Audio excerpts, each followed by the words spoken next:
Does this win help McLaughlin move on from the controversy?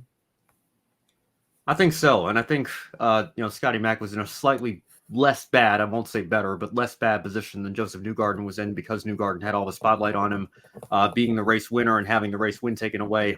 Whereas McLaughlin, still obviously hurt him in the points and everything, but I don't think was quite as much a center of attention. He wasn't the one that was front and center at the press conference this weekend either. He just put a statement out there, and had some comments to say about Joseph's statement or press conference rather as well when he was interviewed this weekend. But I think absolutely it's a massive boost of confidence. It helps get the entire team, I think, back on the right track. You've got Power right up there following him and sharing the second spot on the podium with him as well.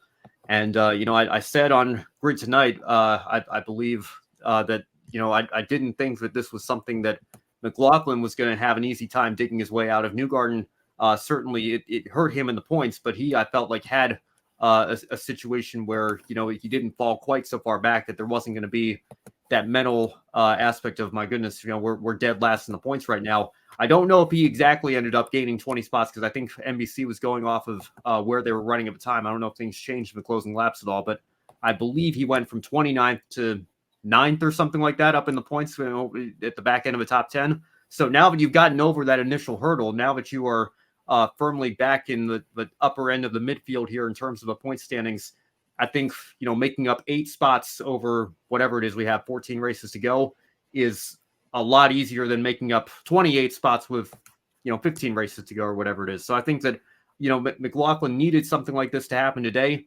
He's got it, and you see him right there, ninth place, 42 points with 14 races left. I'm sure he would love to be where Will Power is right now instead, but it is certainly not insurmountable this early in the season. He's gotten over that initial hump, and he can carry this momentum forward, no doubt. Hit it to a T there, Ben. And I'm in company of guys who have watched Scotty Mack a lot longer than I have back when he was doing supercars. But in the short, it's not even short, in the handful of years that he's been part of this IndyCar grid, you feel like he is a guy that just rolls with the punches perfectly, whether it's a loss or whether it's, something controversial like this. And to come back from all of this week, to address it as early as he did, and I think to, go from pole position, lead the most laps, win the race, have a grand slam, and come back from that this weekend, I think it's huge momentum, not just for Scott himself, but I think for the whole Penske team. Yeah, definitely, Jackson. I also think momentum for the series as well, and it's been interesting watching the Team Penske dynamic throughout the week. Yeah, Will Powers talking, Scott McLaughlin and Joseph Newgarden held his own press conference. McLaughlin and Newgarden, seem to have different points of views of what happened in St. Pete and all of that. And McLaughlin's been focused all weekend. It doesn't really seem like that this has really bothered him too much, all the off the track drama. So he was very locked in all weekend, and look at the result. That dominated this race, and it was a very fine drive by Scott McLaughlin. And it's safe to say that he's truly moved on from this controversy, and I think that he can truly build a lot of momentum moving forward. And Ben, you brought up a good point about jumping up from very last in the championship, 29th, all the way up to 9th, 42 points back. Considering the amount of races left and how competitive the series is, I think you can still say Scotty Mack can still be a contender for this championship. He's even higher than Joseph Newgarden right now in points. He didn't really have the best day, as we saw Team Penske finish 1-2 at Barber, McLaughlin and Power. Newgarden 16th place, not even a factor at all in this event. Jackson, do you anticipate anyone questioning the Penske 1-2 finish given what's happened in the last week, or we're moving on from the St. Pete disqualifications altogether? I mean, unfortunately, I think you have to take every win at least with a grain of salt, and it hurts the integrity of the win, not just for the team but for the whole series, right?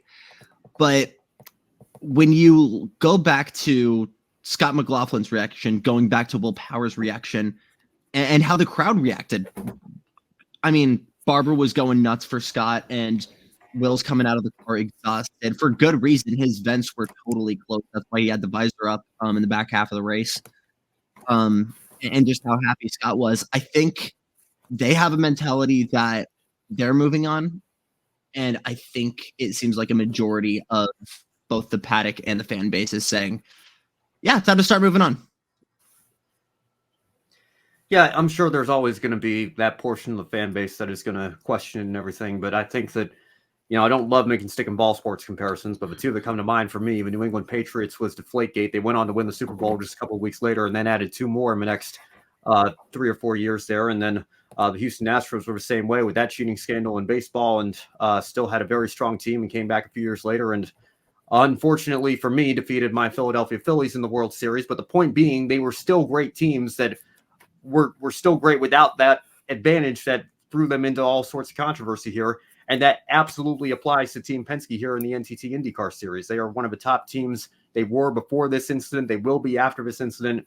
And they are still capable, even without that push-to-pass advantage, of taking a 1-2 on any given race weekend. And that's exactly what they did here today. I'm sure some people aren't happy about it. I'm sure some of those fans, like I said, are going to get on Twitter and social media and start questioning it.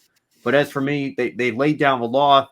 And I think that there's absolutely no doubt in my mind that this one has to be legitimate.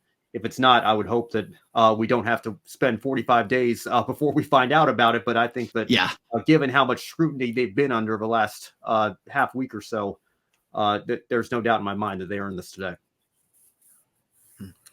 Yeah, I'm willing to bet Team Penske definitely followed the rules today, as long as, when you look at all the other teams as well, I'm sure everyone followed the rules, and we're not going to be coming back 45 days later to talk about another disqualification. I think that this is going to be one of those rare one-off things that happens, and everyone's going to move on, like we saw with Marushenko race and IMSA when they got disqualified. Yeah, the paddock was pretty fired up that very next race weekend and for the next several weeks and months after that. But by the end of the season, people weren't really upset with them anymore. So I think time is really going to heal things for anyone who's still better at Team Penske. And brought up a good point, Ben. Whether you're pushing the limits like a lot of these teams do or not, Team Penske is still going to be one of the best teams that there is in the NTT IndyCar series, and they're going to continue to be the gold standard in this series.